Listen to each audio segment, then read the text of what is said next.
All right. Hi there, friends. We recorded the DEMA presentation, what it means to be reef safe and shark free, but apparently we had some technical difficulties. So it's now a couple days later, and I'm going to re-record this for those of you that wanted to see it and didn't have the opportunity to. I'm doing this from home, so I have to apologize in advance. You might hear my dogs bark or my roosters crow, but this is the beauty of my afternoon. Thank you so much for taking the time to learn a little bit more. I'm going to share with you what it means to be reef safe and shark free. All right, let's see if I can advance this screen here. All right, I am Autumn Blum. I'm a cosmetic chemist. I'm also an ocean advocate and a scuba diver. I've been formulating natural products for more than 20 years. My background is primarily making natural skincare for the healthy products market, health food stores around the world. I sold my first skincare company a little more than 10 years ago. And I'm also an avid scuba diver. I've been diving as long as I can remember. And I was on a dive trip in Palau when I was coming up to the safety stop, and I saw an oil slick coming off a group of snorkelers. As I got closer, I realized that it was coming from their sunscreen. And it was the first time that I really put together that there's the rooster, that how the products that I could create for our bodies might impact not just us, but our environment as well. I started obsessively reading ingredients and realized that most of the products that I was seeing on the boats, there wasn't a health food store in the world that would carry these products. And they certainly, because they had a lot of ingredients in them that weren't necessarily safe for us, and they certainly weren't safe for our environment. So I came home from that trip and knew that I was going to start Stream2Sea because I really believed that we could do better. Our oceans obviously need all the help they can get. There's so many things affecting our oceans and our reefs. I won't begin to say that sunscreen is the most, the worst of them. However, it is one that I think we can easily, that we can easily impact.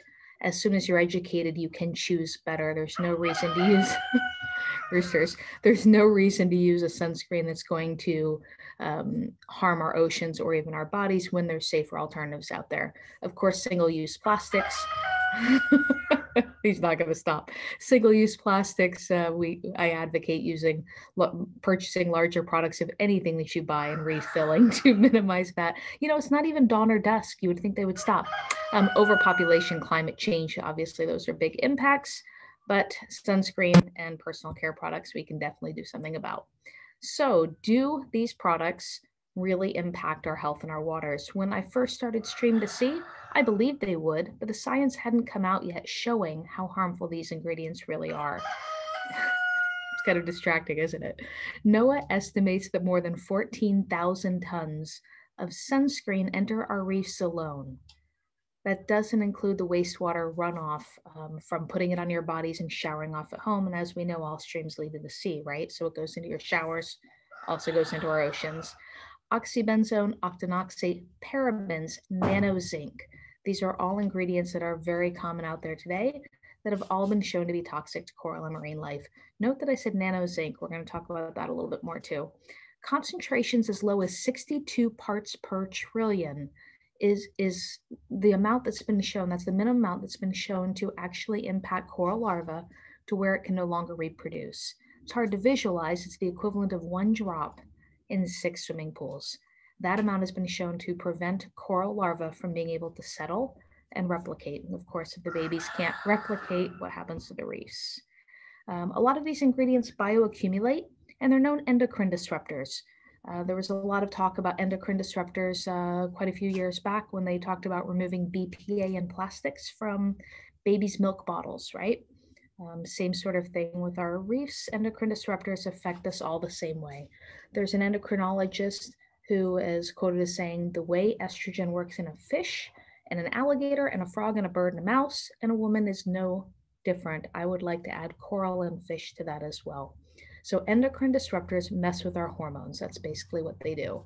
And research has shown that 13 of the 29 sunscreen chemicals that are commonly on the market have the ability to reduce male fertility by exerting a progesterone-like effect. That's pretty interesting, right? Sunscreen, that's how it works in our body.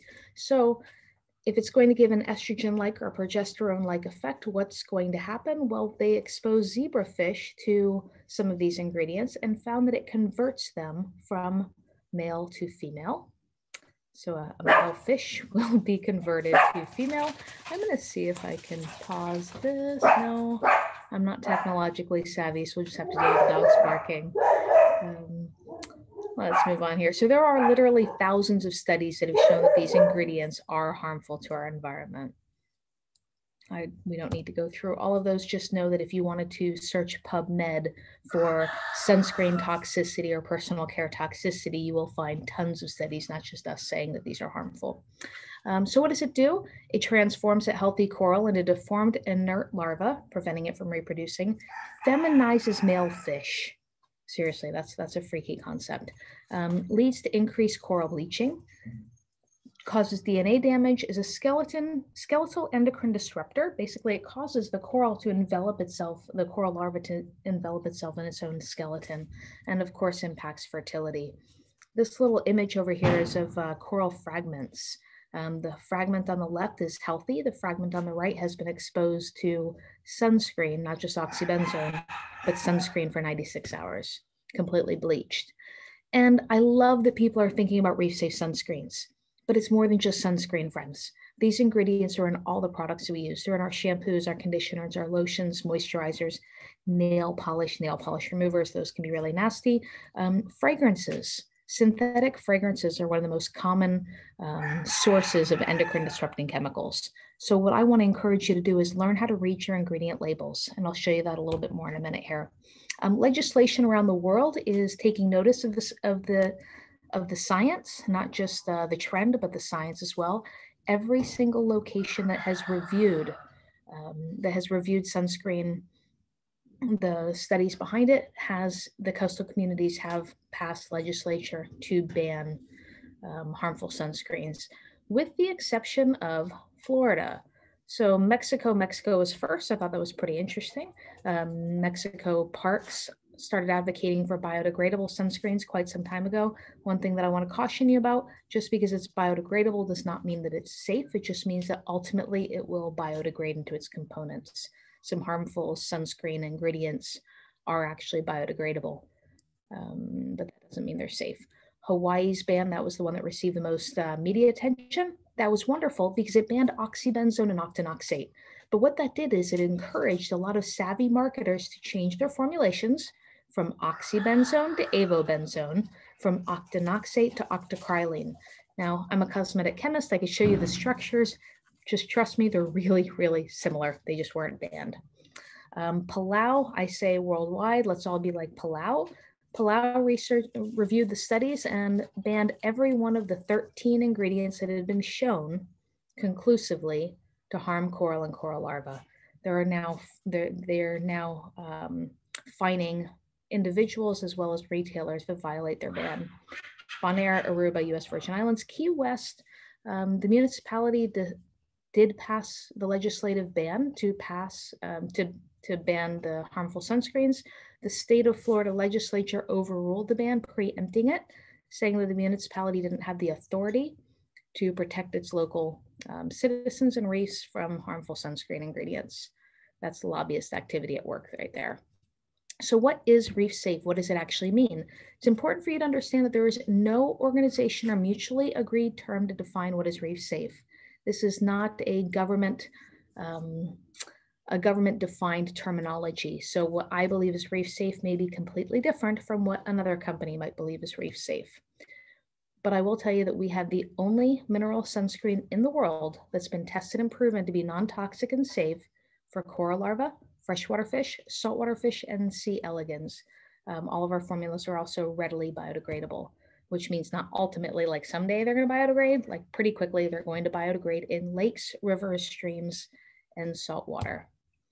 Reading the ingredients, so the Hereticus Environmental Labs is the research organization held by or founded by Dr. Craig Downs. He's the one that did most of the studies that got the worldwide attention, showing that as little as 62 parts per trillion is enough to be harmful. They've created a list called the Hell List, appropriately named. And all of these ingredients have been shown to be toxic. This little image that I'm showing you here of this dead fish, this is a raw material sample that is EcoCert approved and commonly used in many sunscreens out there.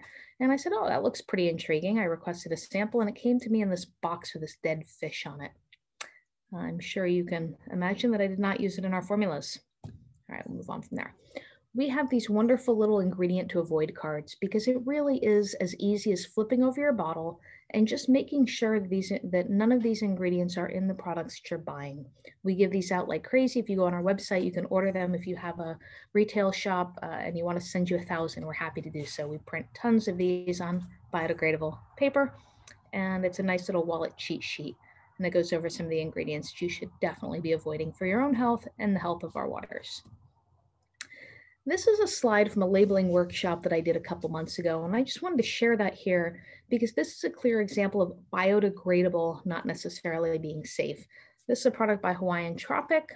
It was being promoted as eco-friendly, and when I flipped it over and looked at it, the first ingredient was denatured alcohol, which depending on what it's denatured with, that can be pretty nasty, octocrylene, and then the third ingredient was benzophenone 3.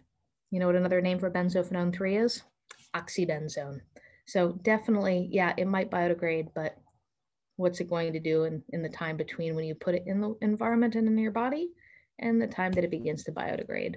Here's another one by Panama Jack that on the front there, my thumb is almost covering it. It says reef friendly on it, on the back as well. And when I looked at the active ingredients, 33% of these were chemical UV absorbers. So this formula does not include oxybenzone, but it includes avobenzone, homosalate, octosalate, octocrylene, all either known or suspected endocrine disruptors. All right, so there's two types of sunscreens out there in the world, and I want you to understand the difference between the chemical sunscreen and the mineral sunscreen. Chemical sunscreens are also known as UV absorbing sunscreens. That's what most of us grew up with.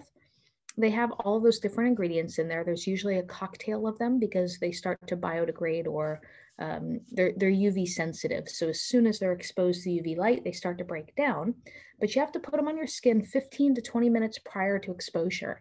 And the reason you do that is so that those chemicals have time to soak into the fatty layers of your body where they absorb the UV radiation. Your body converts it to heat and then has to deal with it, right? Chewy's very adamant. So again, you're putting these ingredients on your skin where they soak into your body and they absorb the UV radiation and your body has to deal with it. So what you're trying to protect your body from, you're absorbing into your body. It bothers me. The mineral sunscreen sits on top of your skin and creates a reflective barrier.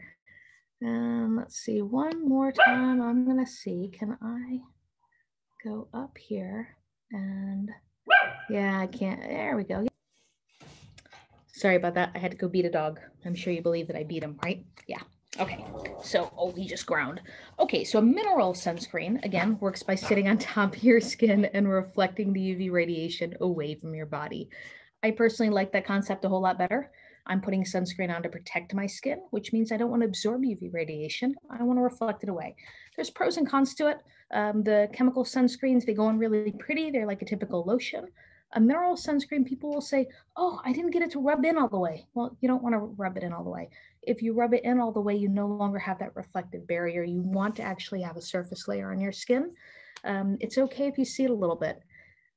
Modern sunscreens, modern mineral sunscreens are nowhere near like the zinc white lifeguard stuff on your nose anymore. It's not heavy, it's not greasy if you apply it properly.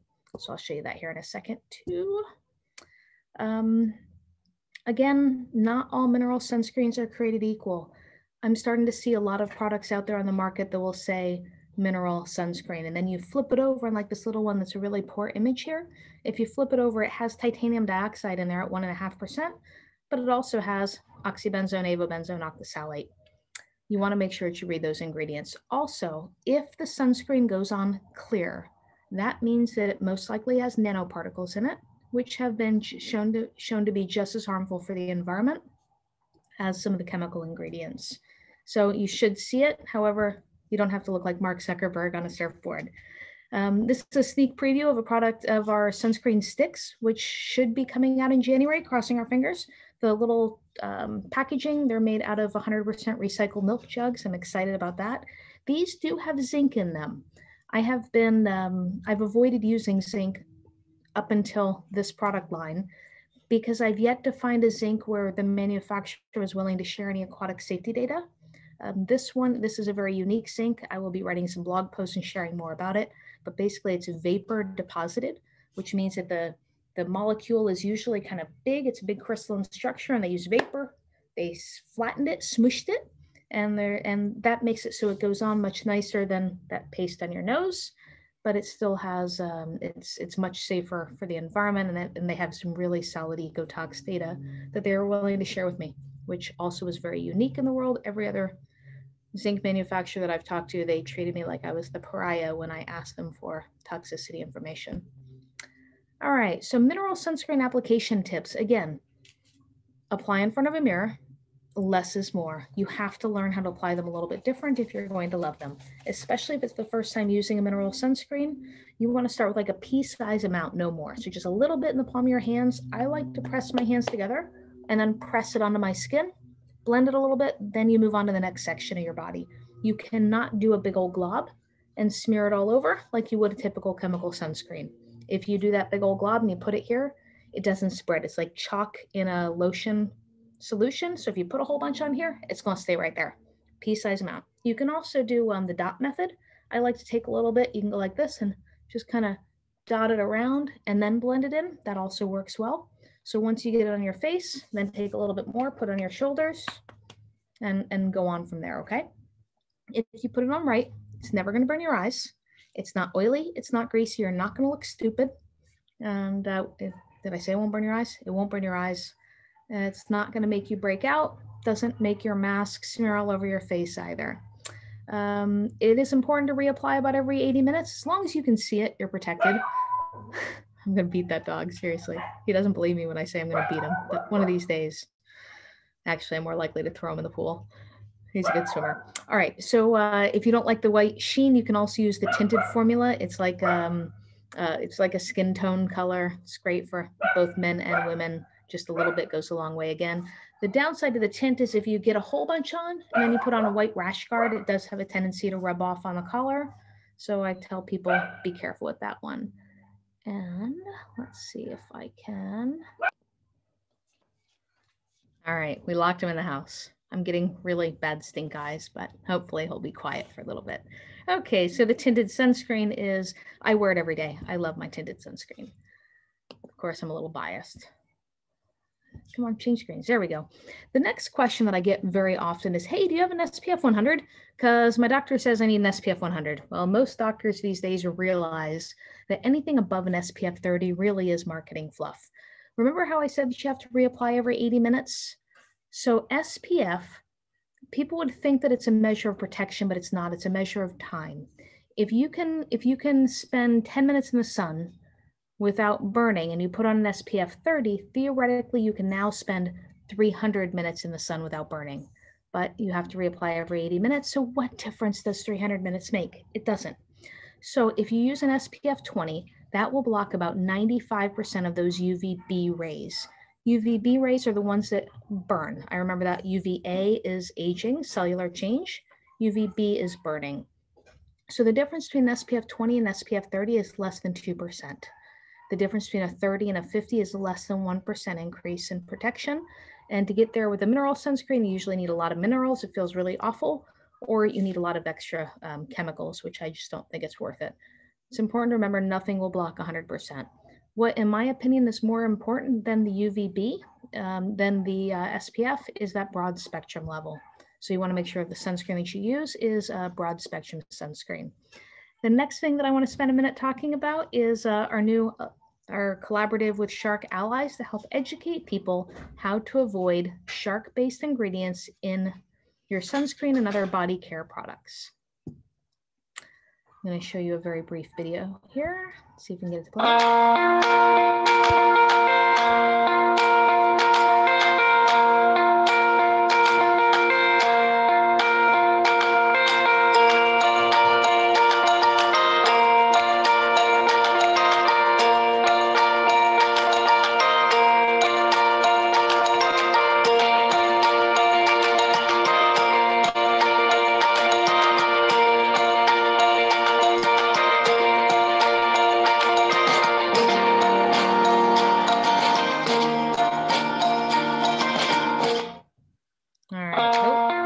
not what I meant to do. There we go. So squalene is a very common ingredient in skincare. It's also getting a lot of attention in vaccines right now. It's a carrier. So in sunscreen and in moisturizers, squalene is it's a very light. It's kind of like an oily ingredient, but it's a wonderful moisturizer. It helps other ingredients spread better. It's non-comedogenic, means it's not going to make you break out. You can put it on your hair if you have dry split ends. You can put it on your face as a moisturizer. It soaks in. You don't feel greasy or oily. It's a lovely ingredient, but it's also commonly found in sharks, and it's actually cheaper to buy squalene that comes from sharks than it is from olives. Go figure. You'd think, I don't know, I would think that it'd be easier to grow an olive tree than a shark, but that is where they are getting them from. So Shark Allies is working very hard to help educate manufacturing companies as well as consumers to avoid shark-based squalene.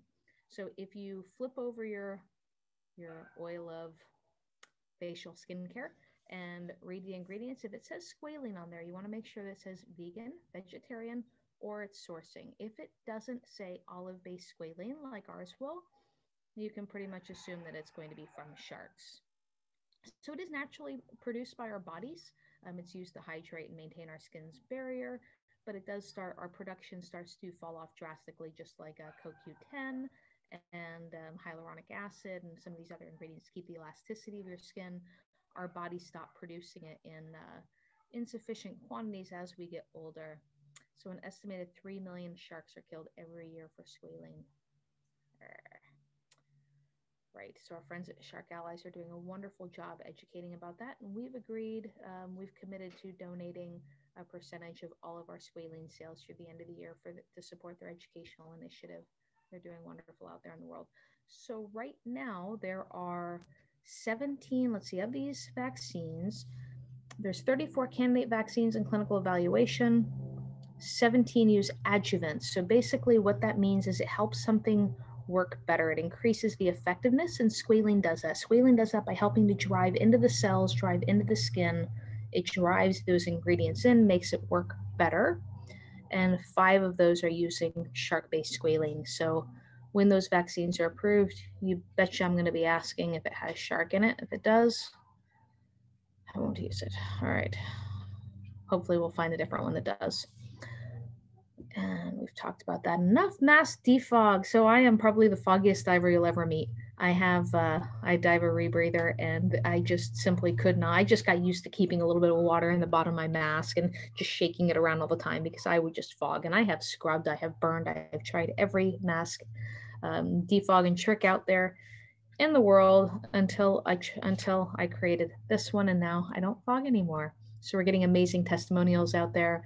It's working for PPE shields, which is awesome. I had no idea, and we just started getting the testimonials, which was great. I get a lot of people that say that they use baby shampoo. If you can use your own spit, great, biodegradable. Just don't rinse it in the mask bin because COVID, that would be gross.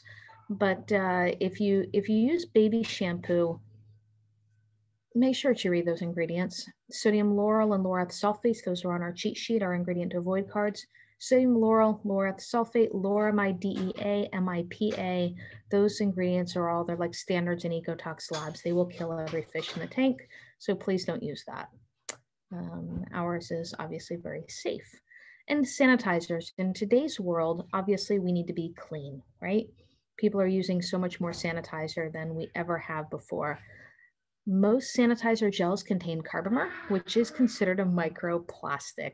So again, read those ingredient labels, avoid one that says microplastic on it. When COVID hit, we were gearing up for a really busy sunscreen season. We were starting to get in with all the cruise lines. It was exciting. And then COVID hit, and it's like, crimey, what are we going to do now? I managed to get our hands on some alcohol, which is beverage grade. Don't tell my staff. I kept it as a good secret for a while. It was beverage grade, and it was distilled from orange peels. We denatured it because you're not allowed to sell alcohol that's not denatured. What that means is it makes it so it's not edible, makes it taste bad, so kids don't drink it. So we denatured ours with eucalyptus essential oil and camphor oil, which those 2 ingredients, both camphor was one of the botanicals that was shown to be the most promising against SARS. a few years back, and then eucalyptus supports the respiratory tract and it smells lovely. So we started making hand sanitizer, which saved our rear ends. Rooster still thinks that it's dawn. Another thing that's going on in our world right now, because everybody's somewhat panicked, they stopped paying attention to their reduce, reuse. I was getting calls for, on our website, people were ordering like 24 and 48 bottles of these little 2-ounce plastic bottles. And I started picking up the phone, calling them like, is this like for your school? Is it for a club? Is it for a whole bunch of people, or is it just for you? Because if it's just for you, why don't you just buy 1 or 2 and then get one of these, really, they never stop, one of these 16 or 32-ounce bottles. I apologize for the distraction. Certainly distracts me. They just keep on going. It's like they crow to each other. And refill your own.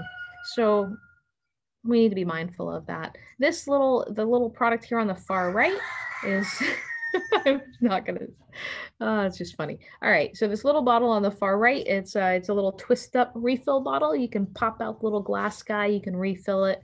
I say it's sexy, it's savvy, and refillable, which I love. I'm going to skip by this. So denaturants, when you see denatured alcohol on the label, they are required, manufacturers are required to tell you what those denaturants are.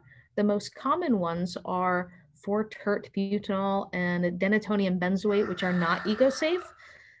A lot of ingredients, a lot of manufacturers right now just aren't even listing the denaturants on there. So you do want to ask what denaturants are in the sanitizer that you're using. And you want to look for ones that are made without carbomer. We use hydroxypropyl guar, which is a bean derivative. And you want to look for recycled, recyclable, and refillable. Triclosan and benzalkonium chloride. Those are 2 other ingredients that are commonly used in sanitizers today, especially if you're looking for, wow, I'm really distracted by these roosters. If you're looking for an alcohol-free sanitizer, those are ingredients that they're commonly using, and those are definitely ecotoxins.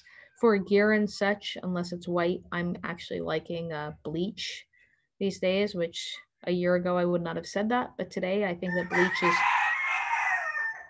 wow, must be getting close to sunset. Bleach, if you use bleach in a rinse bin, or if you use it for your regulators or your gear, if you set a bleach bin out in the sunshine, that chlorine will dissipate. So just be mindful of where you're dumping your sanitizer rinse bins. We can talk about that on a separate call. Hey, there's a picture of the little refillable guy. Really like that one. Let's move on here. So Stream2Sea again. I'm not wearing my watch, so I don't know how long we are at this point, but I really appreciate your attention. Stream2Sea is human safe and environmentally safe. When I created this product line beforehand, I always thought about how products that I created would affect our bodies. Stream2Sea was the first time that I really thought about how the products that I'm creating that affect our bodies might affect our environment as well. You would think that if something's good for us, it would be safe for the environment. I learned very quickly during our product testing that is not necessarily the case. It's a rooster chasing a hen. Run, little girl.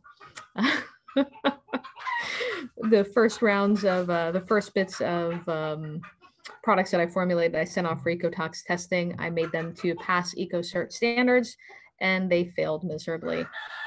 So that was a good learning curve for me. Of course, all the products that I put on, it did eventually pass.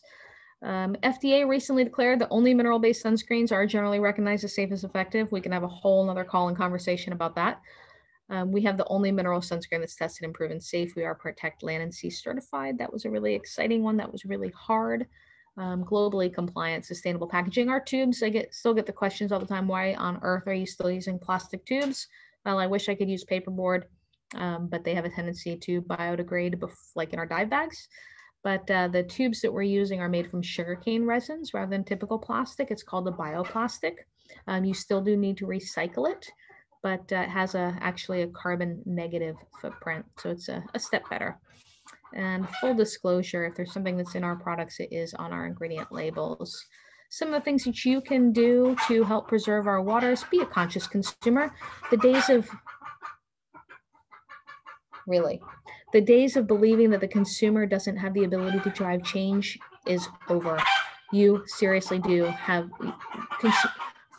Wow. All right, we're going to pause that once more. We're almost there. Apologize for that. That was Frizzle and Maurice, two of my roosters, having a very good, loud conversation for themselves right behind me. So again, being a conscious consumer, you can drive change. Manufacturers are paying attention to that. Choose good products, read your ingredients. Do not trust the marketing fluff that's on the front of the bottle. It is so common today. It is trendy. Manufacturers, they're lying to you. So make sure that you're an educated consumer. Flip over the bottle, read what it says on the back. If you have questions, you're welcome to reach out. If this was a live chat, we would be answering questions right now, but since it's not, feel free to email us, feel free to call. hello@stream2sea.com. Thought I chased him away. And spread the word. Let your friends know just how special our ocean life is. I have people asking why I put so much time and energy into the dive industry, and I really do believe that we are the educators and the advocates of the sea. Stream2Sea is a small company, and we're growing at a pretty rapid clip, not because of my marketing savvy or my roosters that don't let me get through a conversation, but because we have advocates and friends like you that are educating your customers, educating your friends, that it is important to choose wisely. And what we put on our bodies really does make a difference. And I thank you so very much for your time, and apologize for all of my menagerie over here. Appreciate your patience getting through it. If you have questions, please do reach out. You can get us on Facebook, Instagram, social media, email, call. So again, it's Autumn or hello@stream2sea.com. That's STREAM, the number 2, SCA.com. And I thank you for your time. Peace out.